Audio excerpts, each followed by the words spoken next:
নারায়ণগঞ্জে শীতের সবজির সরবরাহ স্বাভাবিক থাকলেও দাম চড়া। শিম থেকে ফুলকপি সবকিছুতেই ভোগান্তি ক্রেতাদের। সবচেয়ে বড় পাইকারি বাজার দিগুবাবুর বাজারে ভোর রাত থেকেই জমে ওঠে সবজির হাট। দূর দূরান্ত থেকে আসা ক্রেতা বিক্রেতাদের ভিড়ে জমজমাট থাকে এই হাট। সকাল হওয়ার সঙ্গে সঙ্গে খুচরা বিক্রেতারাও যোগ দেন কেনাবেচায়। শীতের সবজি বাজারে এলেও দামে মিলছে না স্বস্তি।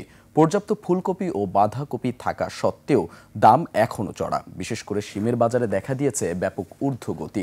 গত সপ্তাহে 50 থেকে 60 টাকায় বিক্রি হলেও এখন তার দাম 120 টাকা।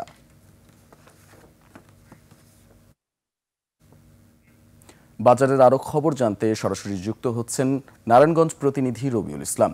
রবিউল, আজকের বাজার দর নিয়ে আপনার কাছে কি খবর আছে, আমাদেরকে বিস্তারিত জানান। ধন্যবাদ দীপু, আপনি যেমনটি বলছিলেন আমি কিন্তু এখন দাঁড়িয়ে আছি নারায়ণগঞ্জের সবচেয়ে বড় পাইকারি বাজার দিগুবাবুর বাজারে।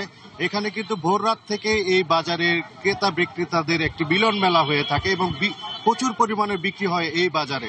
তো আজকে কিন্তু বাজারের সবচেয়ে বেশি শীতকালীন যে সবজি রয়েছে সেই শীতকালীন সবজির সবচেয়ে বেশি দাম আমরা জানতে পেরেছি। তো আপনাদেরকে দেখাতে চাই যে এই দিগুবাবুর বাজারে কিন্তু আজকে সবজির বাজারে দাম রয়েছে যে গত সপ্তাহের তুলনায় কিন্তু এই সপ্তাহে সবচেয়ে চড়া দামে বিক্রি হচ্ছে। তো বিশেষ করে শীতকালীন সবজি এখনো চড়া দামে বিক্রি হচ্ছে এই বাজারে। তো এই বাজারে পরিপূর্ণভাবে শীতের সবজি যেমন ফুলকপি, বাঁধাকপি পাওয়া যাচ্ছে। সিমের দামও গত সপ্তাহের তুলনায় দ্বিগুণ রয়েছে এবং প্রতি কেজি 100 থেকে 120 টাকায় বিক্রি হচ্ছে।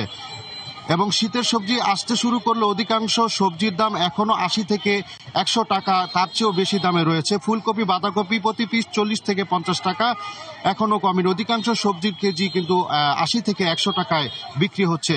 এছাড়াও কিন্তু আলু প্রতি কেজি 30 থেকে 35 টাকায় বিক্রি হচ্ছে এবং পেঁপে বিক্রি হচ্ছে 30 টাকা এবং বেগুন বিক্রি হচ্ছে 100 টাকা এবং ব্রয়লার মুরগি কিন্তু বিক্রি হচ্ছে প্রতি কেজি 180 থেকে 200 টাকায়। ডিমের দামও কিন্তু কমেনি, প্রতি ডজন ডিম কিন্তু বিক্রি হচ্ছে 140 থেকে 160 টাকায়। এছাড়াও কিন্তু চালের বাজারও কমেনি। চালের বাজার কিন্তু মিনিকেট চাল 75 থেকে 90 টাকা বিক্রি হচ্ছে, নাজির চাল 75 থেকে 95 টাকায় বিক্রি হচ্ছে। তাছাড়াও কিন্তু স্বর্ণার চালের দামও কিন্তু 58 থেকে 60 টাকায় বিক্রি হচ্ছে। কিন্তু এই বাজারে কিন্তু